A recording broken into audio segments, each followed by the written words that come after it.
Tonight, the explosive sexual abuse allegations against Sean Diddy Combs.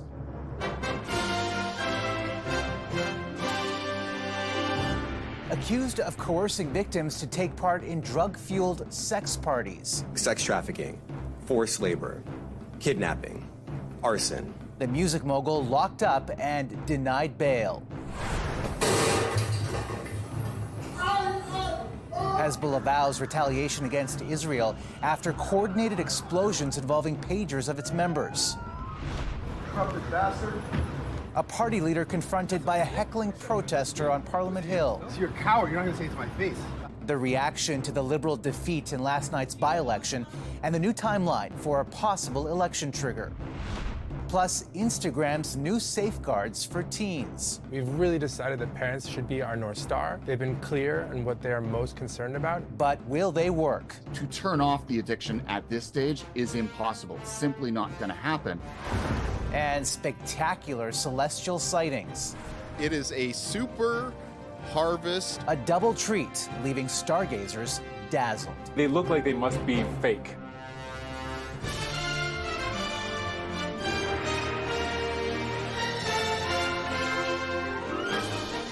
CTV National News with Omar Sachedina. Good evening, everyone. The man who was once one of the richest and most powerful people in entertainment is behind bars tonight. Sean Diddy Combs denied bail and pleading not guilty in court today to federal charges. Prosecutors accuse him of running a 16-year criminal empire that included forced labor, kidnapping, and coercing his victims into extended drug-fueled sex parties. As alleged, when Combs didn't get his way, he was violent, and he subjected victims to physical, emotional, and verbal abuse. CTV's Joy Malbin starts us off with the stunning allegations and what's next. After a year-long investigation and police raids at his home, Sean Diddy Combs, who built a music empire, now accused of running a criminal enterprise. The hip-hop mogul pleading not guilty to 3 charges: racketeering, sex trafficking by force, and transportation to engage in prostitution. Combs allegedly planned and controlled the sex performances, which he called freak-offs. The freak-offs sometimes lasted days at a time, involved multiple commercial sex workers, and often involved a variety of narcotics. Court papers accused the Bad Boy record founder of orchestrating sex acts with women and male sex workers, recording them for his own pleasure. Police found evidence of sex parties, along with assault rifles and ammunition. The indictment accuses Combs of being a violent sexual deviant who abused his victims for decades, using his power and prestige in the music industry to cover up the crimes. It also refers to this attack. Video appears to show Combs kicking and brutally beating his then-girlfriend, singer Cassie Ventura, in a hotel hallway. They settled and Combs apologized only after the video came to light.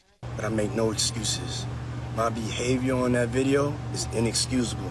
Prosecutors argue the musician is a serial abuser, extremely dangerous to the community and a flight risk. After a lengthy argument, the judge agreed, ordering Combs to remain in detention until his trial, a staggering fall from grace for the billionaire musician. We're going to fight this case with everything we have, as is he, and eventually he's going to be shown to be innocent. Combs' lawyer will try to appeal the bail decision tomorrow, but Combs faces a long legal battle. If convicted, he could face a minimum 15 years in prison or life behind bars. Omar? All right, Joy, thank you. To the unprecedented attack in Lebanon now and fresh fears of a wider war in the Middle East. Hezbollah is blaming Israel for blowing up hundreds of its members' pagers in sophisticated, coordinated and deadly explosions that injured nearly 3,000 people. Here's CTV's Heather Wright. The moment. A man's pager exploded inside a Beirut grocery store.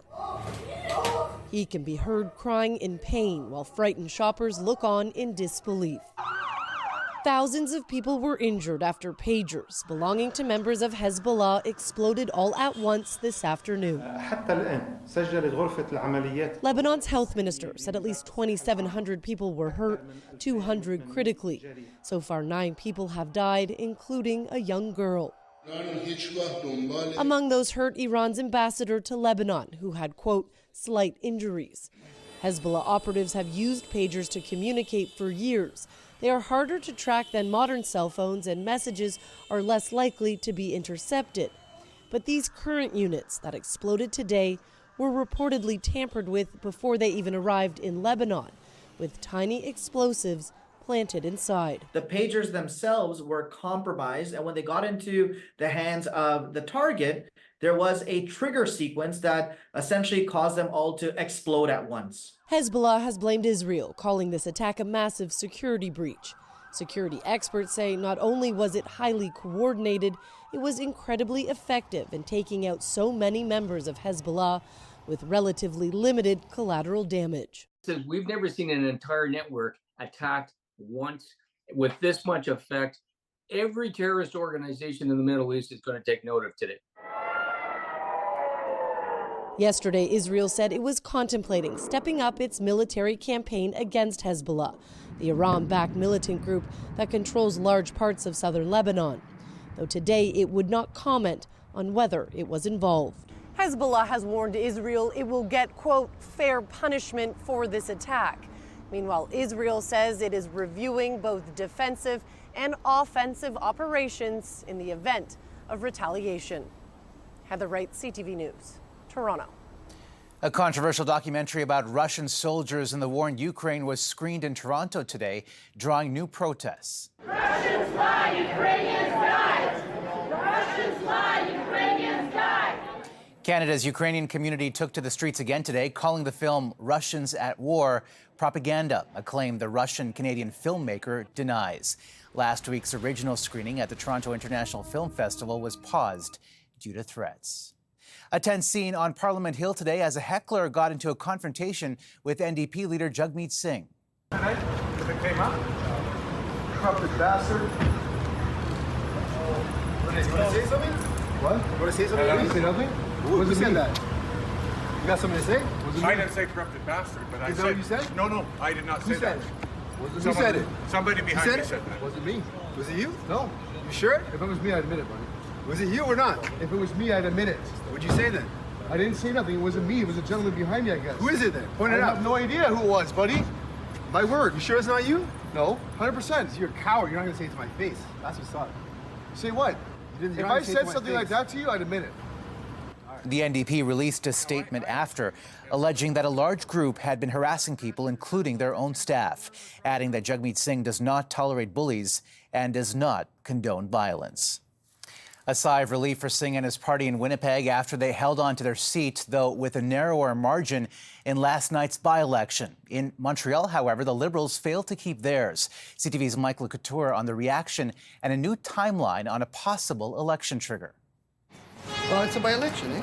Licking their wounds after another by-election loss, Liberals tried to put on a brave face. Obviously, it would have been nicer to be able to win and hold Verdun, but there's more work to do, and we're going to stay focused on doing it. You know, the sun's going to rise tomorrow. It's going to set tonight. And we intend to win it the next time. The defeat bookended a summer where the Liberals lost another stronghold in Toronto St. Paul's, but their national campaign co-chair downplayed these latest results. It was a good dry run for us in terms of how do we prepare for a general election, making sure that this by-election was just a dry run? It's not just a dry run, but it is a way for us to learn. Some strategists contend the Liberals are missing the real lesson from these results. There's an unmistakable message from voters, which is that they're looking elsewhere. And so the question for Liberals really is, are you going to implement any changes? Because if nothing changes, why would you expect something to change? Things didn't change in Winnipeg last night, with the NDP holding on to the Elmwood-Transcona riding, despite a challenge from the Conservatives. We can be Conservatives. We can stop Conservative cuts, and Canadians need to know that. The Bloc Québécois took the Montreal riding, giving the Separatist Party some momentum. But if polls hold, Yves-François Blanchet isn't interested in replacing the Liberal government with Conservatives. They say basically the same thing. So what's the point of replacing one person that does not work for Quebecers by another person that will not work for Quebecers? In the meantime, let's grab something. Conservative leader Pierre Poilievre could get his first chance to topple the Liberal minority government next week. Multiple sources confirm the first opposition day is tentatively scheduled for next Tuesday, with a potential confidence vote on Wednesday. Omar? In a little over a week. All right, Mike, thank you. And CTV's chief political correspondent Vashy Capello joins us now. Vashy, let's pick up where Mike left off.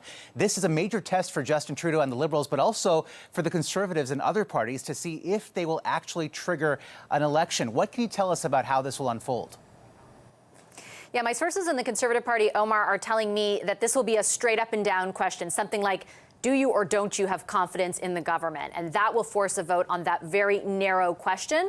I think this, from the Liberals' perspective, is also a bit of a strategic move, right? They want to test the confidence of the House very early to try and get some stability if, in fact, that motion does fail. They want to call the bluff of the NDP and the Bloc, which is a significant, move on their part, too. Now, this development today coming after that by-election loss in Montreal we touched on earlier. What are you hearing privately from Liberal insiders about what the Prime Minister today said publicly about the defeat?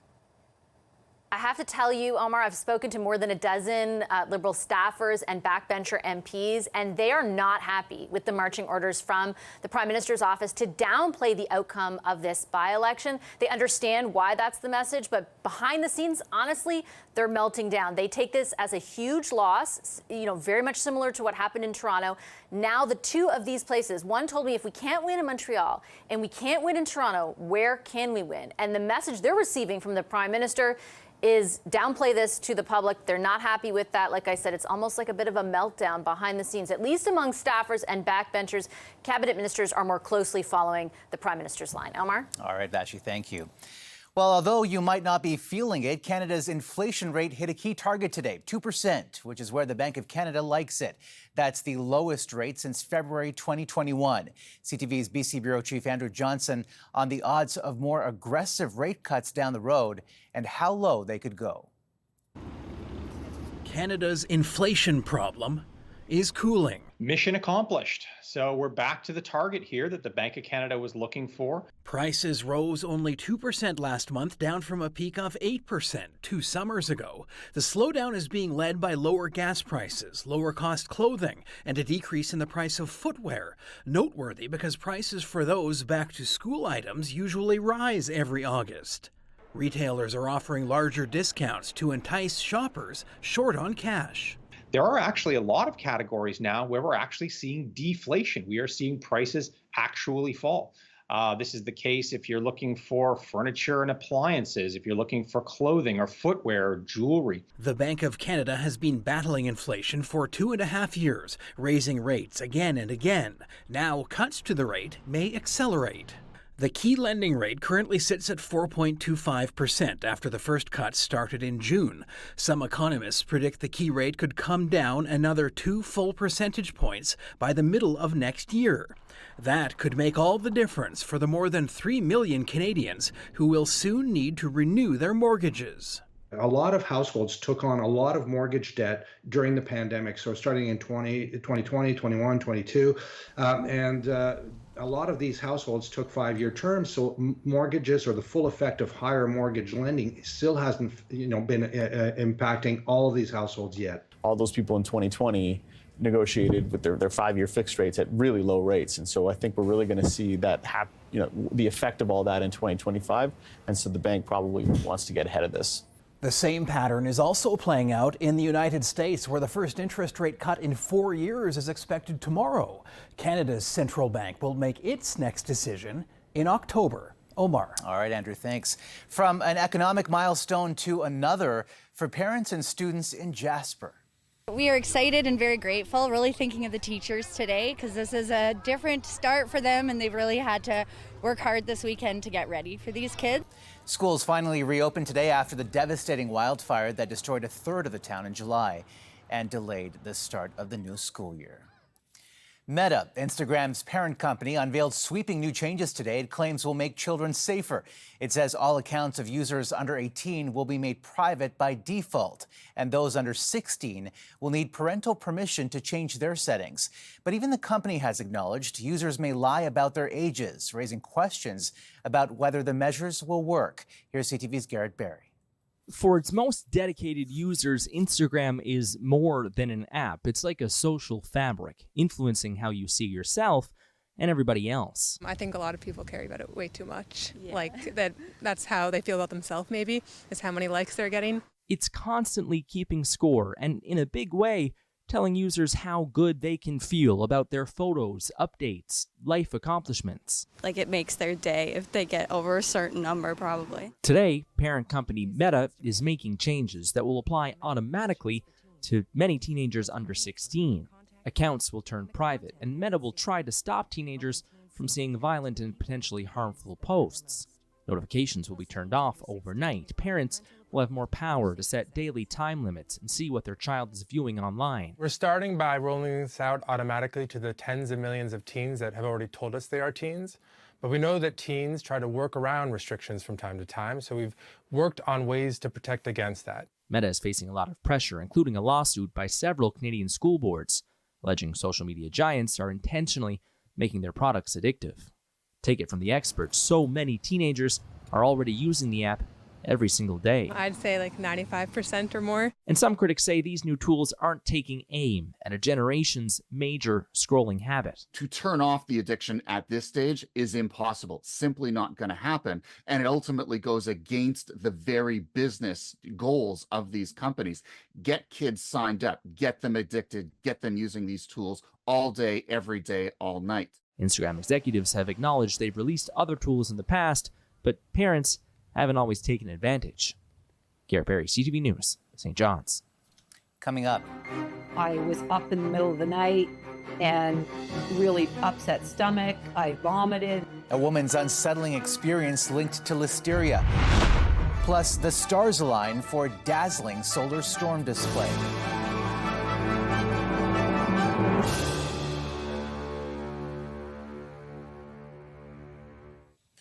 More Canadians are coming forward claiming to have listeria after drinking recalled plant-based milk.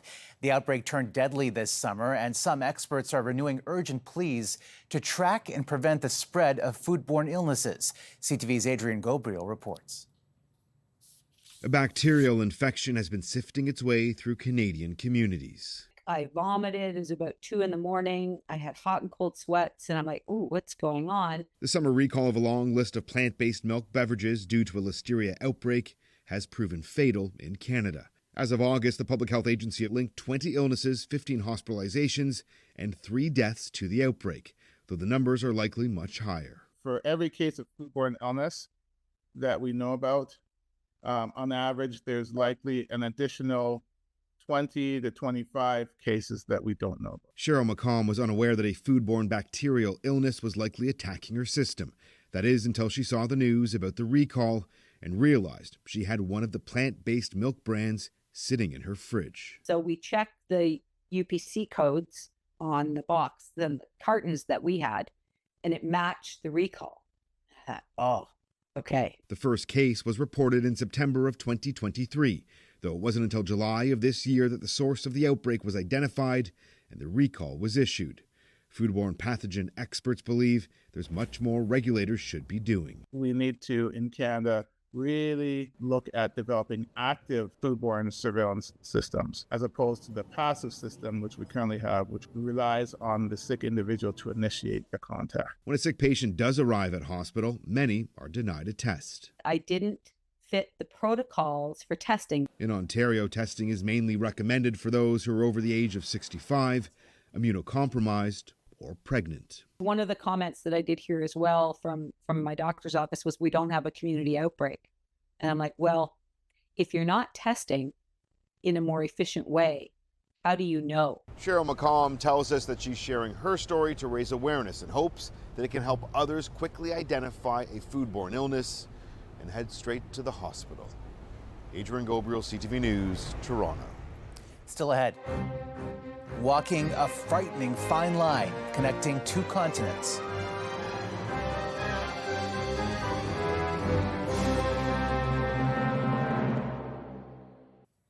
An Estonian daredevil has defied death in Istanbul with a captivating and stunning feat that's not for the faint of heart.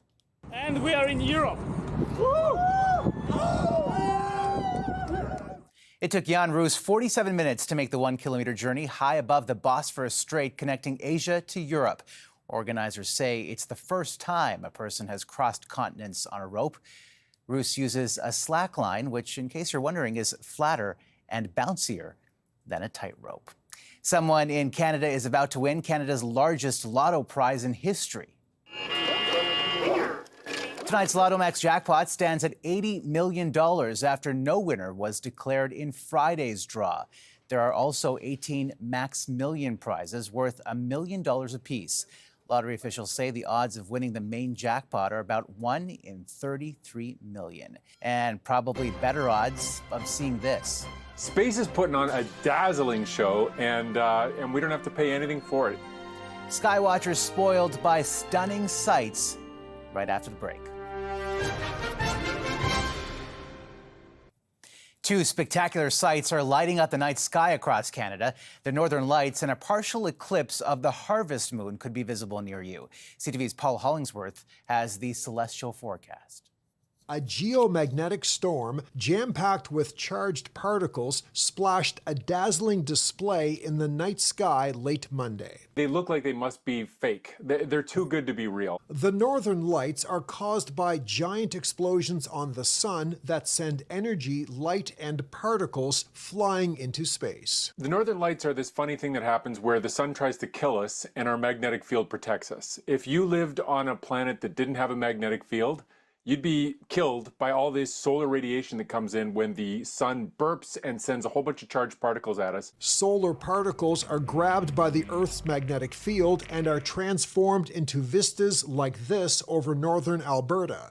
It's possible tonight could actually top what happened Monday. It is a super harvest full moon along with a partial lunar eclipse. A partial lunar eclipse is when the moon enters the Earth's full shadow. A harvest moon is basically a full moon in September. In parts of BC and the southern prairies, cloud cover could kill the view, but conditions should be clear elsewhere. Atlantic Canada should have a chance, Quebec, large areas of Ontario. This is all happening during a very interesting year. Back in April, we had the solar eclipse, and then in May, we witnessed the largest solar flare storm in 2 decades. We're being spoiled. Space is putting on a dazzling show, and we don't have to pay anything for it. Dan Riskin says a lunar eclipse and harvest moon are not rare, but they are still a treat for skywatchers, especially on a clear night. Paul Hollingsworth, CTV News, Halifax. A treat for sure. That's a snapshot of this Tuesday for all of us at CTV National News. Thank you for watching. Good night, and see you tomorrow.